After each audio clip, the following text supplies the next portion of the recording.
আমি বহুদিন পর আমি এলাকায় একটু আসছি, মনে হয় একটু আসার পরিমাণ কমে গেছে। আমি এর আগে খুব ঘন ঘন আসছি। আতাউল্লাহ সরকার ভাই চেনেন কিনা জানেন না? হ্যাঁ, ওই আতাউল্লাহ সরকার ভাই। ইন্না লিল্লাহ, আল্লাহু আকবার। আমার সাথে তার দিলের একটা তাআল্লুক ছিল, খুব ভালোবাসতেন তিনি আমাকে। আল্লাহ তুমি তার কবরটাকে জান্নাতের টুকরা বানায় দাও।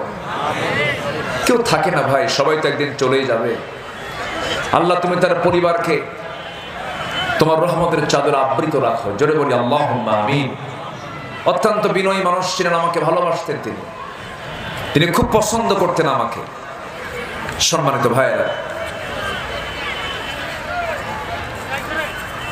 আমি তো শুনি অবাক হয়ে গেলাম। আমি ভাবতেছিলাম যে ভাইটাকে হয়তো আজকে পাবো।